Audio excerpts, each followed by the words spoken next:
vinnige samevatting, meeste van julle was Vrydag hier, maar toe ons Vrydag gepraat het, toe het ons 'n bietjie gesels oor die bloed, en ons het gepraat oor Levitikus 17:11 wat sê dat daar is lewe in die bloed van Jesus Christus. Goed, so ons het gepraat, en toe het ons sê, and then we used the acronym for Easter, and we said it's the great exchange. He died so that I could live, and he was punished so that I could be set free. And hy was van God verwyder, sodat ek en jy nooit van God verwyder hoef te wees nie. En hy was vervloek, sodat ek en jy geseënd kan wees. En hy het gesterf, sodat ons kan lewe.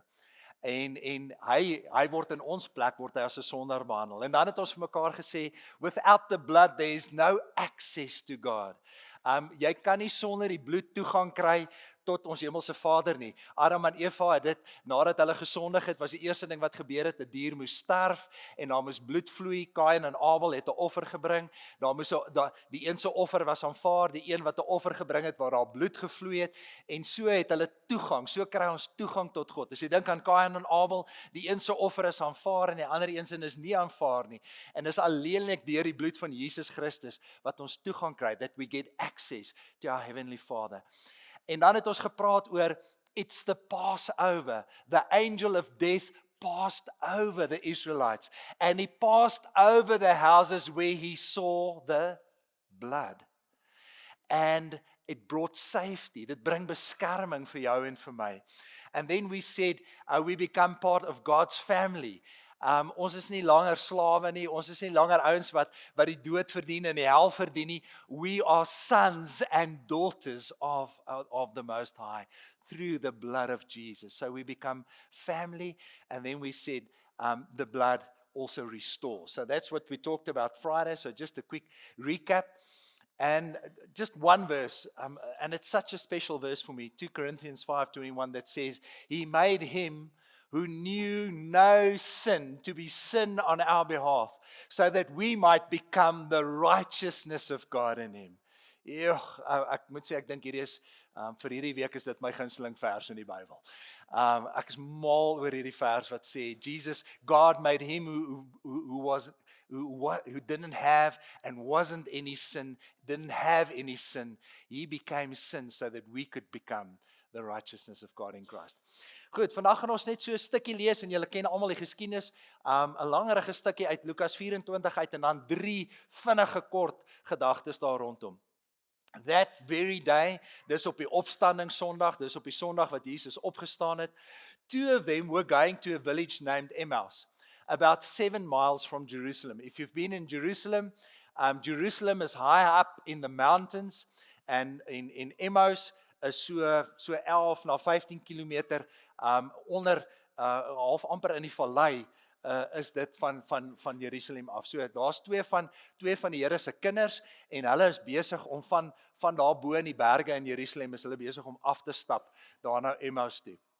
Maar hulle is baie moedeloos, hulle harte is stikkend. Jesus het tot sterwe gekom.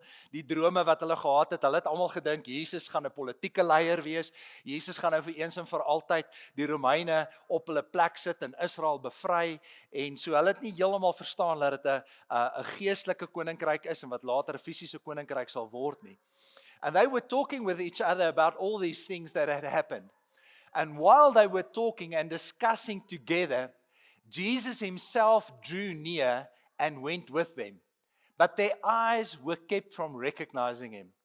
And he said to them, so what is this conversation that you are holding with each other as you are busy walking? As jy wil weet wanneer die Here met jou praat, as jy wil weet hoe is een van die maniere waarop, as jy wil weet hoe om God se stem te hoor, wat baie interessant is, baie keer wanneer die Here met jou begin praat, dan vra hy vir jou, dan doen hy dit aan die hand van 'n vraag. En dit is nie omdat die Here nie die antwoord ken nie, en omdat hy die antwoord wil hê nie, dit is omdat hy wil hê jy moet sekere goeders in jouself raak sien. So as jy wil weet, hoe is een van die maniere hoe die Here met my praat, dan kan jy maar net weet, hy doen dit dikwels, sommer net, hy baie keer begin die gesprek aan die hand van 'n vraag. En it's amazing. Yeah, Jesus, I think he would have been a brilliant poker player. Straight face. So what are you talking about? What are you upset about? I mean, he's just lived this. So he knows exactly what's going on. But their eyes were kept from recognizing him. And he said to them, what is this conversation that you are holding with each other as you work? And they stood still, looking sad. Then one of them, Cleopas, answered, are you the only visitor to Jerusalem who does not know the things that have happened here in these days? And he said to them, brilliant poker player, what things? I mean, you got to love this. And they said to him, concerning Jesus of Nazareth, a man who was a prophet, mighty in deed and word before God and all the people. Nou, wat baie belangrik is, as jy lees oor Jesus, dan sê dit sê altyd, he was mighty in word and deed.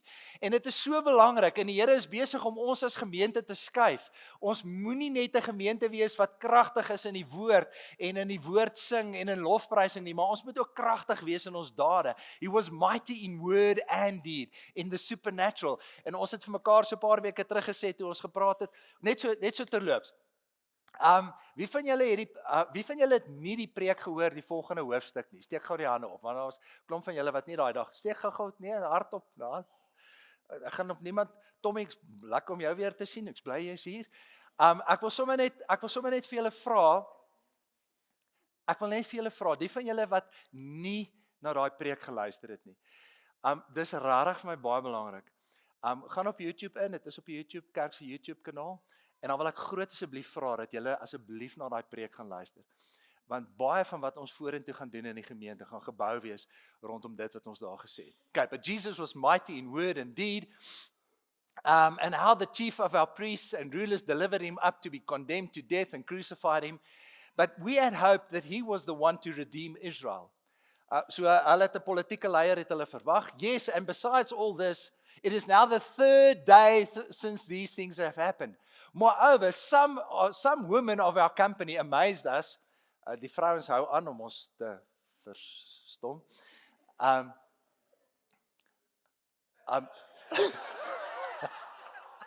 Ek sal nie sê wie het nou geamen nie.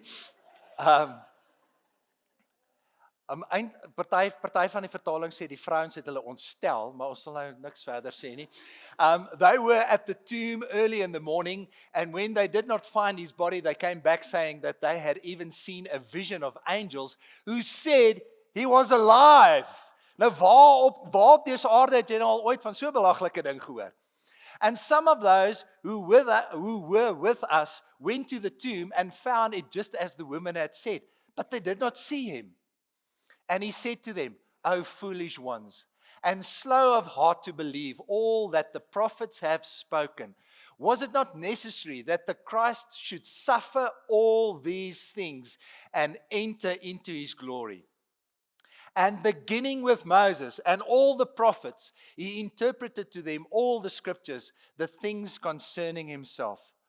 What is amazing, when you read the scriptures, and some people don't want to read the Old Testament, but when you read the Old Testament, you are supposed to be reading it and looking for Jesus.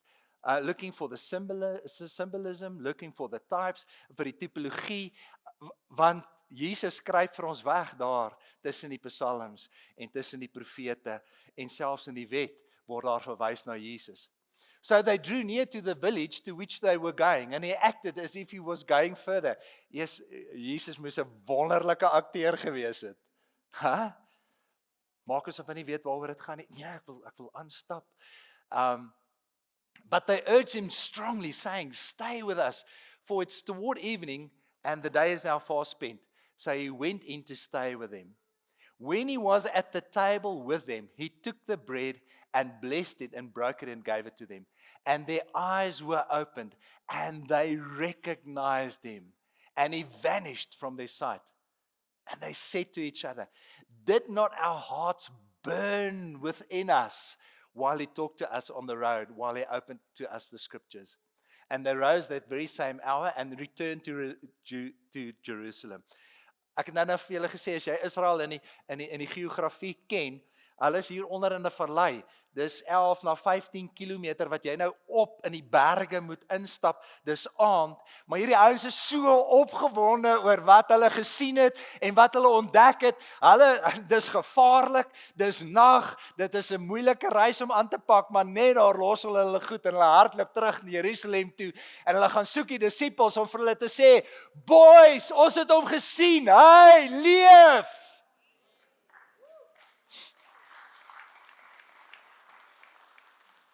And they rose that very same hour and returned to Jerusalem.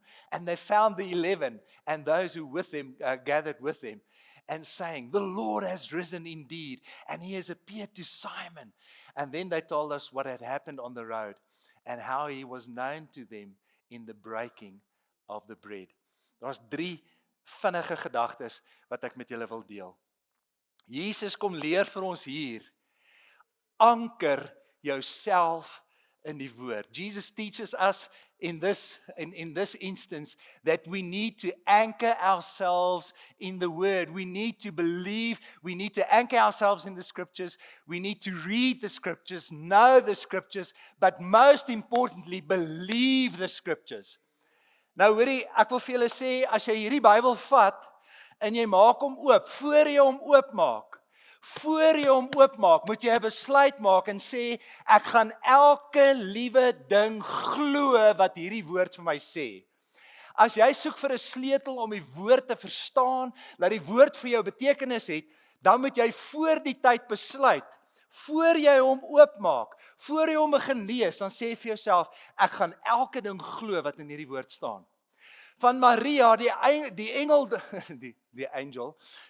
daag op, die engel daag op en hy praat met Maria en hy sê vir haar, hoorie, jy gaan swanger word, jy gaan 'n kind baar. Sy het nie 'n idee gehad van wat dit beteken, hoe dit sou werk. Het sy dit verstaan? Nee. Maar sy het dit geglo. Hoorie, as hierdie boek vir jou sê 'n goudvisie het vir Jona ingesluk, het ek geen idee hoe dit werk nie, maar ek glo dit. Okay, maar moenie worry nie, die Bybel sê nie 'n goudvisie het vir Jona.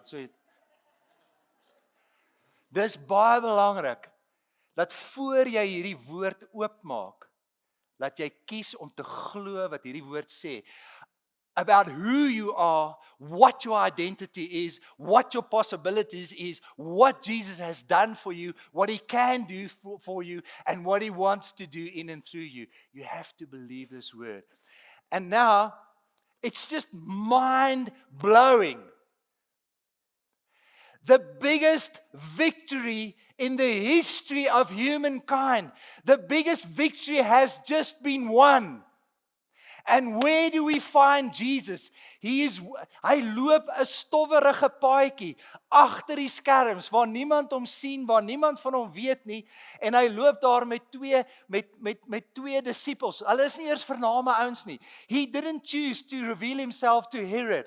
He didn't choose to reveal himself to Caesar. He didn't choose to reveal himself to the 12 apostles. It's to nobodies. To nobodies. And he decides to reveal himself to 2 nobodies. That is fantastic news for you and for me. Because according to the world, we are a lot of nobodies. But in God's eyes, we are a somebody. He's Elroy, the God who sees. En hy sien hierdie 2 volgelinge van hom, en hulle is depressief, en hulle is moedeloos, en hulle is lippe teen die klippe, en hulle wil handdoek ingooi. En die koning van alle konings kies om saam met hierdie 2. Ons een se naam ken ons, Kleopas, whoever hy is. En die ander een se naam word nie eens genoem nie. En Jesus kies om saam met hulle te loop. Maar wat vir my verstom van hierdie gedeelte is nie, and I must say, whoever is in charge of marketing in heaven, I think they should fire this person. If I had been in charge of marketing, I would have had a whole angel choir, tore open the heavens, had the angels sing, blow trumpets,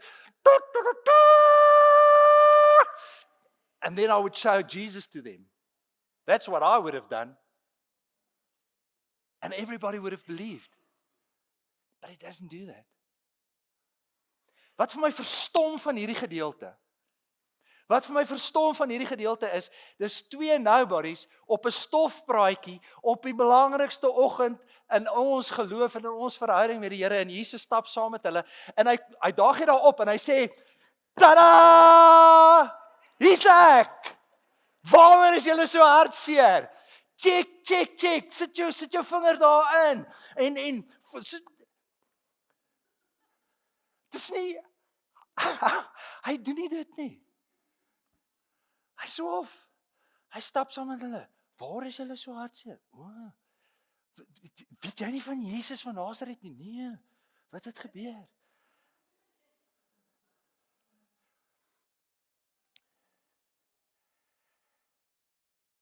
And where does he take them to? Where does he take them to? He had the opportunity to talk about anything that he decided to talk about. He could have revealed himself in a spectacular manner. He could have let them see the holes and touch the holes and tell them, hey, it's me, Jesus. And he doesn't do that.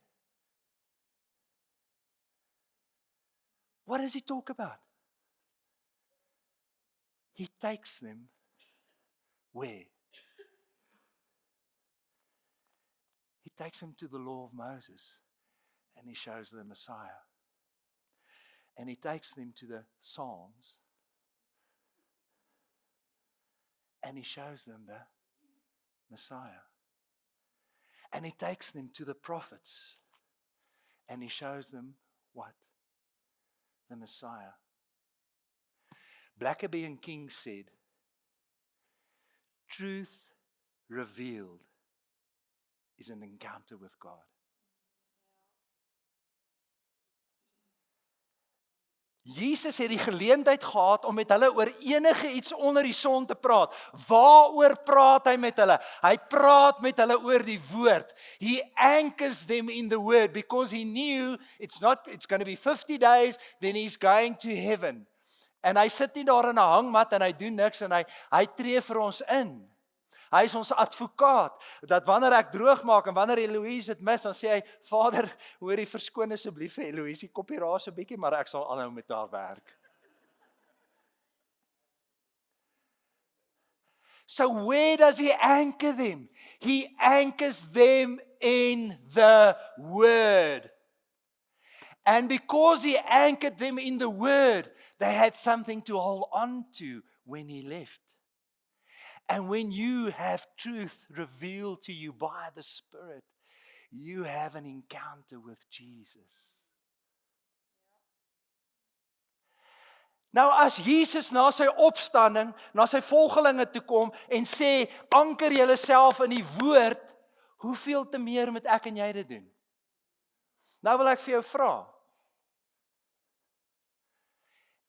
lees jy hierdie woord? En ek weet, dit kom van julle manne hou nie van lees nie. Jy kan hom luister ook. Daar's 'n audio option op YouVersion. Lees jy hierdie woord? Eet jy hierdie woord? Bestudeer jy hierdie woord? Oordink jy hierdie woord? Memoriseer jy hierdie woord? The first thing that Jesus talked to them about, the first place that he anchored them in was in the Word. And so we need to be anchored in the Word. Dan die tweede gedagte. Een van die belangrikste goeders waarvoor ek en jy kan bid, is vir oop oë en oop ore. Sodat ons Jesus kan sien, sy goedheid en sy liefde kan proe, sy vriendskap kan beleef, kan voel iets wat bruis hier in my hart. Ek bid al 45 jaar saam met Christene. Ek hoor ons bid vir baie goed. En die Here nooi ons uit. Hy nooi ons uit. Hy sê, don't worry about anything. Instead, pray about everything. Tell God what you need and thank Him for what He's done. Filippense 4:6 in die New Living Translation. Moet oor niks besorg wees nie, maar maak julle begeertes met gebed en smeking en met danksegging aan God bekend. Ons kan en mag en moet oor alles bid, maar ek hoor baie min Christene bid. Lord, give me eyes to see and ears to hear. Ons het vir Patricia hulle wat van North Palm, Patricia Estes wat van North Palm gemeente afkom. En Irma sal vir jou kan sê, want ons het al baie Zoom meetings met haar gehad, nie gehê nie. Ja, dis baie. As gehad is bietjie, maar gehê is baie. Maar een ding wat ek haar gereeld hoor bid, oor die laaste paar jaar, Lord, give me eyes to see and ears to hear. Because what happened to these disciples? They had Jesus with them, and they didn't recognize Him. Just a quick lesson out of the Old Testament. In the Old Testament, the Spirit of God could leave you. He left King Saul. He left Samson.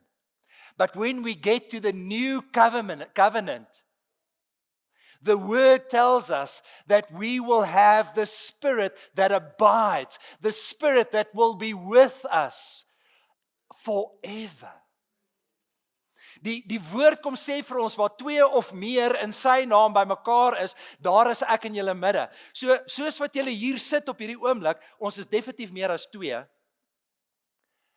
En soos wat ons hier sit vanoggend, wil ek net vir jou sê, die Bybel sê, waar 2 of meer in sy naam by mekaar kom, is hy? Hy's hier. Ek wil net vir jou sê, Jesus, He is seated at the right hand of Christ, but He is also here. Net.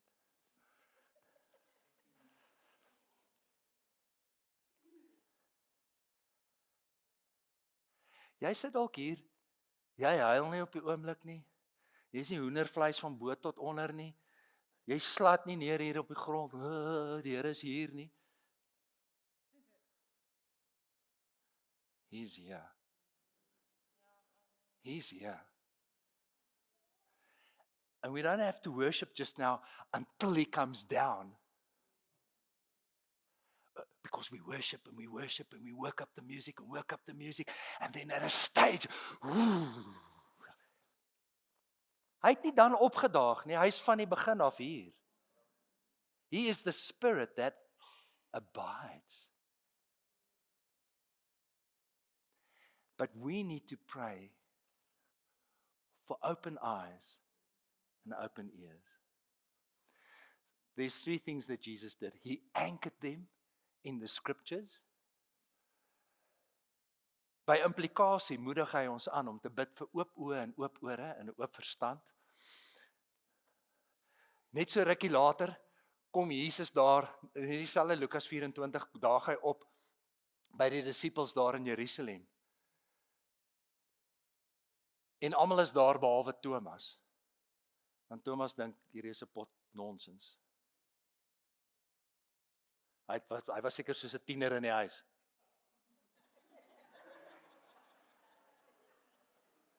Ja, right, Jesus het opgestaan. Ja, dit is nie lekker nie. And what did He do with His disciples? Then He opened their minds to understand what? The scriptures, once again the scriptures. Toe open hy hulle verstand, sodat hulle die woord kan verstaan. En dan, ons het altyd hoop. Jy mag dalk voel, jy is by 'n dooie Vrydag in jou lewe. Jy mag dalk voel, jy is in 'n dooie Vrydag met jou liggaam. Jy mag dalk voel, jy is in 'n stil Saterdag saam met ons Hemelse Vader. En jy mag dalk voel, hy hoor nie, hy sien nie, hy is nie daar nie, hy gee nie om nie. Jy mag dalk 'n Vrydag beleef met jou finansies. Jy mag dalk 'n Vrydag beleef in jou verhoudings. Jy mag dalk 'n Vrydag beleef in jou huwelik. Jy mag dalk 'n stil Saterdag beleef in jou gemoed in terme van jou verhouding met die Here. Jesus maak nie slegte mense goed nie. Jesus maak dooie mense lewend.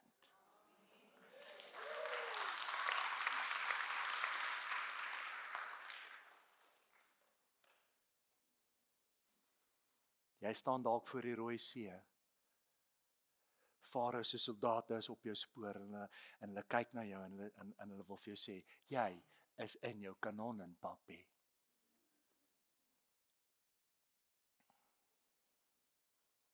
Maar hy is die God wat lewe bring.